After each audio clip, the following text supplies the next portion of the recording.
ऐसा है कि दादा लेखराज तो एक बिजनेसमैन जरूर थे, हीरे जवाहरात के बहुत बड़े व्यापारी थे और भक्ति भाव से भी पूर्ण थे।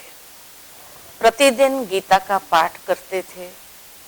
प्रतिदिन जैसे सत्संग का इतना महत्व था उनके जीवन में कि जब तक गीता का पाठ न करे तब तक कोई भी कारोबार आरंभ नहीं करते थे।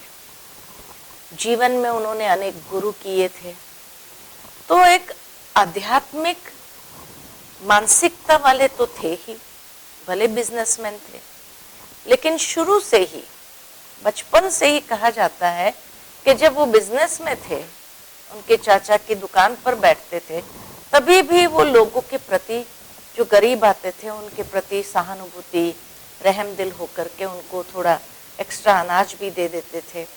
तो आध्यात्मिक प्रकृति के व्यक्ति थे और इसीलिए जब रोज निष्ठा के साथ गीता का पाठ करते थे तो परमात्मा ने भी उनको निमित्त बनाया और उन्हें दिव्य साक्षात्कार हुए। दिव्य साक्षात्कार भी ऐसे हुए कि जैसे इस संसार के कितना दुख अशांति बढ़ गई है उसका एक दृश्य देखा। उसके बाद ये संसार का महान परिवर्तन का दृश्य देखा और फिर नई सतयुग की दुनिया जो इसके बाद आने वाली है उसका दृश्य साक्षात्कार में देखा। फिर विष्णु चतुर्भुज का साक्षात्कार हुआ और उनके मुख से आवाज सुनाई दिया, अहम चतुर्भुज तत्त्व, अहम चतुर्भुज तत्त्व।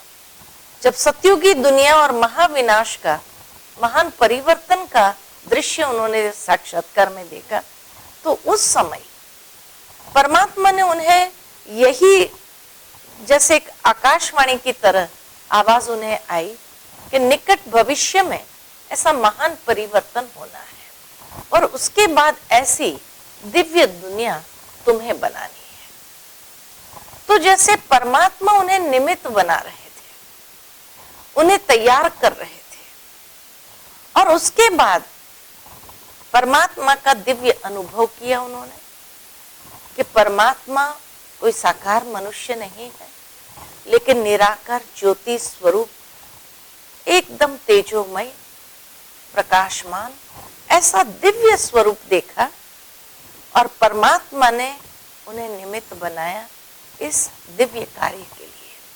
तो उसके बाद उनके जीवन में एक वैराग्य आया और उस वैराग्य से उन्होंने सब कुछ छोड़ करके ये दिव्य कार्य में अपने आप को जोड़ दिया। तो जैसे जैसे करण करावनहार परमात्मा कराते गए वैसे वो करते गए। तो इस तरह से ये आध्यात्मिक संस्था का बीजारोपण जिसको कहा जाए वो 1936 में हुआ और उसके बाद धीरे धीरे धीरे धीरे ये संस्था वृद्धि को पाती गई और आज इतना बड़ा विशाल वट वृक्ष हो गया। दादा लेखराज का जीवन नैतिकता पूर्ण था और इसीलिए दादा लेखराज का जो बिजनेस था हीरे जवाहरात का, वो हैदराबाद सिंध में चलता था, मुंबई में चलता था और कलकत्ता में चलता था। मुंबई का बिजनेस उनका बड़ा बेटा संभालता था, लेकिन कलकत्ता का जो बिजनेस था वो पार्टनर के साथ था। लेकिन उनकी नैतिकता इतनी थी कि वो कभी भी हीरे जवाहरात में कभी किसी के साथ धोखा नहीं करेंगे। तो ये एक इम्प्रेशन, उनकी जो एक मॉरल इम्प्रेशन थी, एक क्रेडिट थी सारे समाज के अंदर कि दादा लेखराज कभी कोई व्यक्ति को गलत चीज या दाम ज्यादा ऐसे नहीं देंगे। तो वहां आज भी आप देखेंगे कि बहुत सारी दुकानें, क्योंकि जब दादा लेखराज को ये दिव्य अनुभव हुए तो उन्होंने अपने पार्टनर को कहा कि मुझे ये बिजनेस को अभी समेट लेना है, जो हिसाब होता है आप कर लो, आप जितना देंगे मैं उसको स्वीकार कर लूंगा, मुझे और कुछ ये नहीं करना है, आगे बिजनेस नहीं चलाना है, क्योंकि परमात्मा मेरे द्वारा कोई दिव्य कार्य कराना चाहते हैं। तो पार्टनर ने कहा कि भाई ऐसा कैसे आप बिजनेस समेट लेंगे, अभी तो बिजनेस शुरू किया हमने इतना अच्छे से और अभी जमने लगा है, तो ऐसे कैसे इसको बंद करें। फिर पार्टनर ने कहा कि दादा ऐसा करते हैं, भले आप अपना हिस्सा ले लो, लेकिन आपका नाम जरूर हम रखेंगे, क्योंकि नाम की ही तो वैल्यू होती है, तो नाम जरूर रखेंगे। तो दादा लेखराज ने कहा आपको जो करना है वो करो, मुझे अपना जो हिस्सा है वो दे दो, क्योंकि मैं अभी परमात्मा के दिव्य कार्य में अपना योगदान देना चाहता हूं।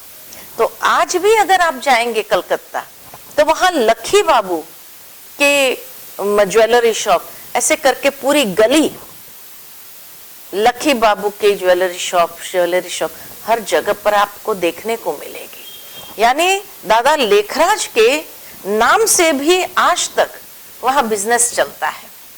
इतना उनका एक मॉरल क्रेडिट समाज के अंदर बना हुआ था। तो इसीलिए कहा कि जीवन के अंदर नैतिकता, आध्यात्मिकता शुरू से ही उनके जीवन का एक हिस्सा रहा है, और इसीलिए शायद परमात्मा ने उनको इस दिव्य कार्य के लिए भी चुना है।